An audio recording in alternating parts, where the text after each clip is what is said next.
61, 330, la 320. Sinon il y a ça. On peut essayer ça.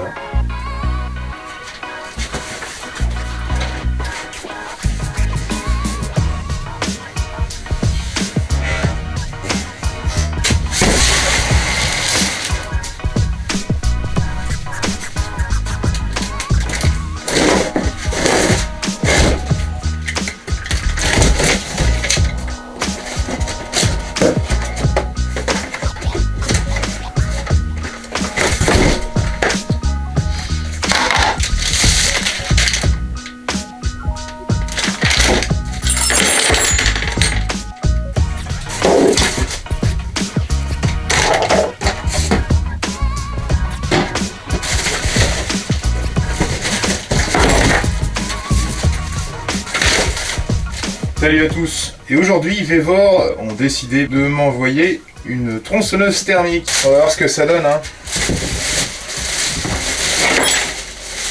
Mais je pense qu'on peut pas comparer ça à des grandes marques, hein. Donc on a, ouais, je vais te dire la première mise en main. La première prise en main, c'est plutôt... Ça fait plutôt Lego plastique. Après ça fait, je pense que c'est un peu comme les McCulloch et tout ça, hein. Donc ici réservoir d'essence, réservoir d'huile de chêne. Et apparemment la taille moteur c'est 58 cm3. Après pour le prix je pense que ça peut te dépanner après une tempête, hein. On va voir, les plastiques ils ont l'air à peu près corrects. Donc tu as les outils qui font vraiment peur. De toute façon même sur des marques, bon c'est pas toujours top, mais c'est un peu mieux que ça quand même. La lime, je suis même pas sûr qu'on puisse limer une chaîne avec. Après t'achètes pas la tronçonneuse pour une lime, hein. Ici on a un guide qui je suppose n'est pas renforcé, mais qui est quand même graissé d'usine, donc ça c'est bien. On a une chaîne qui s'appelle chaîne de tronçonneuse, et qui nous explique qu'il ne faut pas couper avec le bout du guide parce que sinon tu as un kickback, ça c'est logique. On a des bouchons d'oreilles aussi avec. On a un mini entonnoir, donc très souple. Un mini bidon qui servira jamais pour faire le mélange. Et un guide, enfin un cache de guide de chaîne de tronçonneuse qui est vraiment une blague.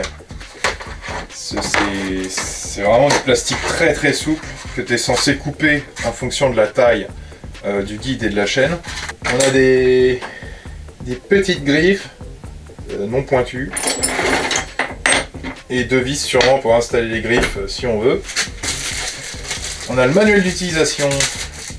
Alors à mon avis il n'y a pas grand chose là-dedans. Après pour ceux qui n'ont jamais utilisé une tronçonneuse ça peut être utile, si tu connais l'anglais d'ailleurs. Donc ici on a un cache-filtre à air.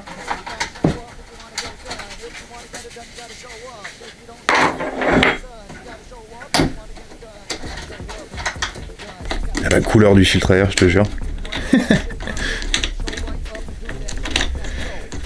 Ça tombe bien, j'ai pas de bois à couper, donc je vais pas pouvoir couper ça tout de suite. Ok, donc on a une petite partie capuchon, une partie filtre. Puis là l'entrée du carbu. Ah, tu vois, comme à l'habitude, hein, sur ces trucs là, bon, les finitions ça laisse à désirer, hein. Au niveau des matériaux c'est moins cher, et au niveau des finitions aussi. On peut regarder la bougie, qu'est-ce qu'il y a comme bougie là-dedans, et à mon avis je sais d'avance ce qu'il y a. Ça va être une torche ou un truc comme ça.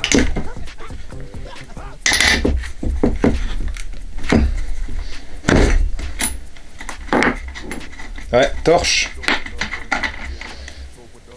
Si un jour ça démarre plus, ou si ça s'arrête pendant que ça tourne, ou si ça démarre et que ça s'arrête comme ça alors que le moteur a l'air de bien carburer, souvent c'est ça le problème.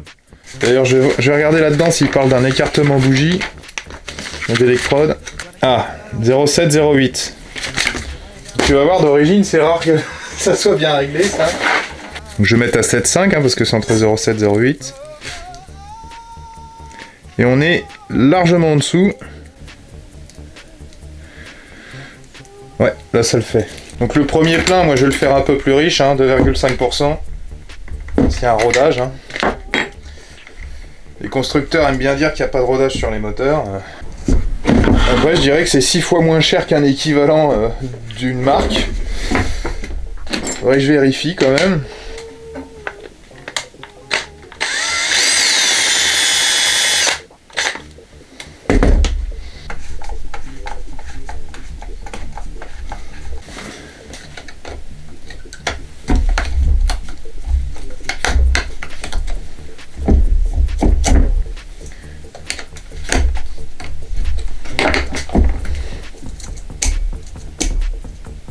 Ça ira. Je peux te dire que ça va vite se redesserrer. Alors aujourd'hui, on va tester toutes ces bécanes et notamment la Vévor qui a même pas été démarrée encore. Donc je pense que je vais la démarrer en dernier et je vais la laisser quand même tourner parce qu'elle est toute neuve. Il y a juste le plein d'essence et le plein d'huile et elle est assemblée. Donc celle-là, c'est pas la plus grosse. On a ici la Husqvarna 61 qui a le plus gros moteur. D'ailleurs, je suis pas sûr que ça soit 61 cc, faudrait que je vérifie. La Vévor, donc conception chinoise en 58 cm3, qui vaut que 108 €, donc c'est vraiment pas cher. On va voir ce que ça vaut aujourd'hui. Je pense que ça va faire le café quand même. Ici, on a son homologue un peu plus ancienne, une Bravo. Donc celle-là, elle fait 52 cc. Et pour curer les dents, on a une Stihl MS 180C. Malheureusement, on n'a pas de grosses grumes de bois. Par contre, bon, on a trouvé quelques trucs dans la forêt. On va voir comment ça coupe ça. Le Husqvarna, bon, elle est bien entretenue quand même. On a un guide Pro Oregon avec une chaîne bois dur. Donc ça fait... je l'avais juste préparée pour un petit chantier, puis au final, elle n'a pas servi. Donc elle est propre. Et l'essence n'est pas vieille. Donc frein de chaîne. On va bloquer l'accélérateur ici. On la met sur on. Starter. Et là, ça envoie du pâté.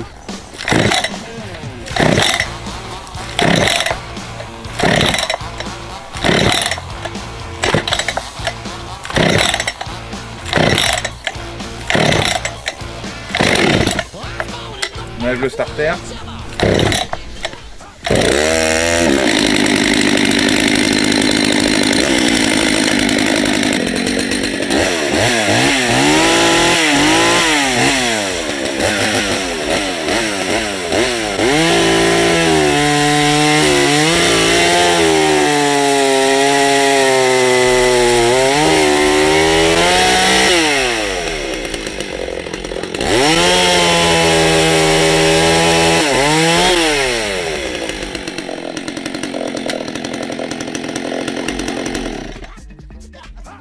On va passer à Miss Vévor. Jamais démarré, neuf dans le papier. À mon avis, le bruit va être un peu moins satisfaisant. On va enlever le magnifique. Là, je te parlais du cache. Alors, 100 €. Alors la Husqvarna, je vais regarder quand même le prix neuf d'un équivalent, sachant que celle-là, bon, elle est quand même connue, c'est la version Rancher. Donc c'est, ouais, je sais pas comment on peut rappeler ça, comme une Ford Ghia. Alors là, Miss Vévor, le starter, on, il n'y a pas de blocage d'accélérateur. Ok, je sais même pas si c'est un lanceur Elastostart. Ah, c'est un Elastostart de merde. Je déteste ces lanceurs-là, mais au moins tu te pètes pas le poignet comme sur la Husqvarna quelque part. Ouais, faut tirer gentiment. Oh, je déteste.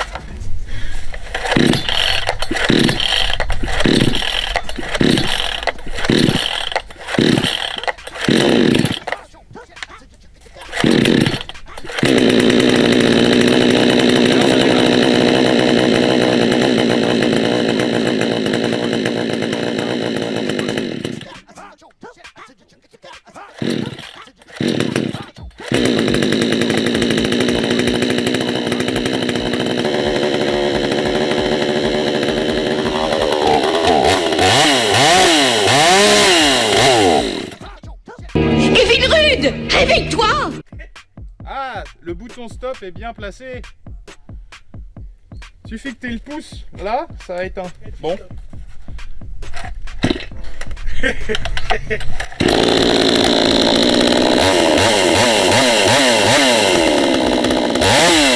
Mets toute la gomme.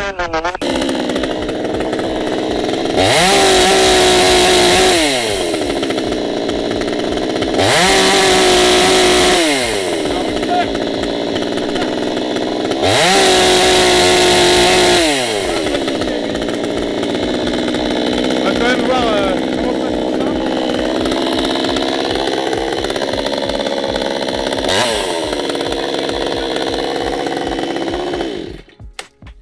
Alors, on a resserré la chaîne. Il y a un petit peu moins de bout de bois qu'avec la Husqvarna là, mais bon. Ouais, il faudrait une grume qui a la même taille, mais bon. Alors, on.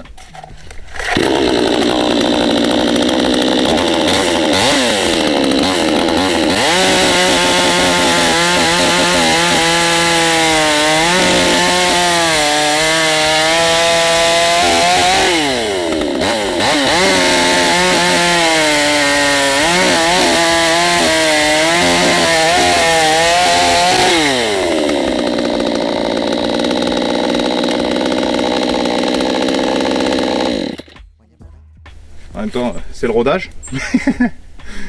Par contre, la bougie, ouais, faut la dégager, hein. La bougie d'origine.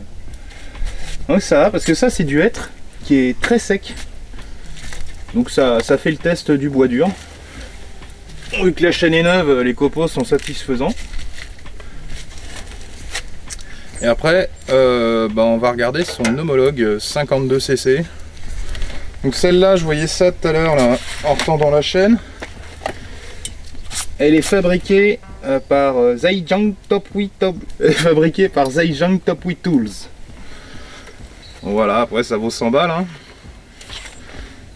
Mais bon, si t'es un particulier qui a un peu de bois à faire, je pense que ça devrait faire le café. On va démarrer son homologue. C'est pas les vis du cache. Et celle-là, il n'y a pas d'usine de marqué. D'ailleurs, les blocs, c'est bien les mêmes. Hein. Ouais. En démontant pour changer la chaîne, c'est exactement pareil en dessous. Il y a le prix qui change, c'est tout. Le prix. Tu l'avais acheté neuve? Ouais, 80. Un peu moins cher. Ouais, mais il y a l'inflation depuis. Ouais, c'est ça. Il n'y a pas de blocage d'accélérateur non plus, il n'y a pas marqué on-off. Je suppose qu'en bas c'est allumé. Ouais, en bas c'est allumé, il me semble, et puis t'as le starter. Ouais. Et c'est un élasto-start le lanceur? Il me semble. Non. C'est normal. C'est là les 20 €. Là je préfère ça quand même.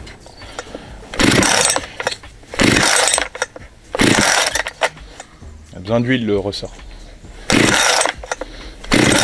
besoin de tourner. Aussi. Pas cassé vite.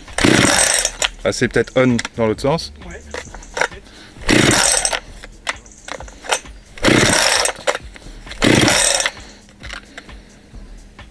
Pourquoi ils ont pas marqué on-off?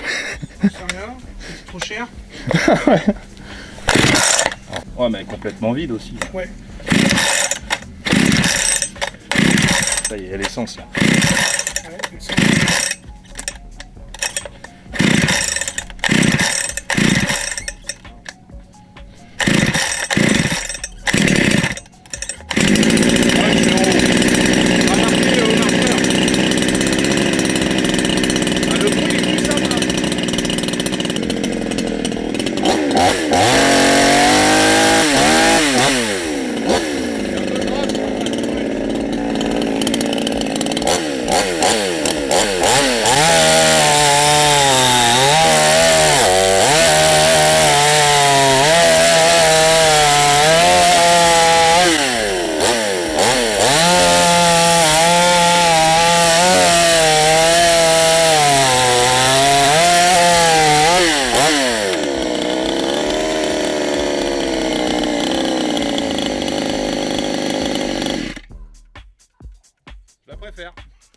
Merci à tous d'avoir regardé. Vous pouvez trouver la tronçonneuse Vevor avec 5% de réduction dans le lien en description. Ça m'aura permis de ressortir quelques tronçonneuses que vous n'avez pas forcément vues.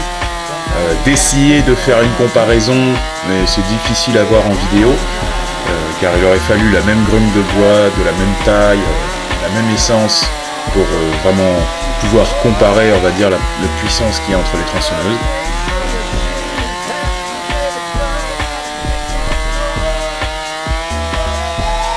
Alors, on allait démarrer la Stihl MS180C. C'est une petite tronçonneuse Stihl. Je connais pas particulièrement les gammes, donc je pourrais pas vous dire, à moins de regarder sur internet, combien de centimètres cubes elle fait. On avait un petit problème avec la chaîne qui était complètement collée dans le guide. Bon, c'est un guide qui a déjà chauffé. D'ailleurs, il a besoin d'être un peu limé ici. Et en fait, il y a plein de saletés au fond. Le pignon ici, tu vois, il a du mal à tourner. La cloche d'embrayage, c'est pareil. Donc bon, nettoyage, préparation. Et puis après, on va voir si ça fonctionne correctement.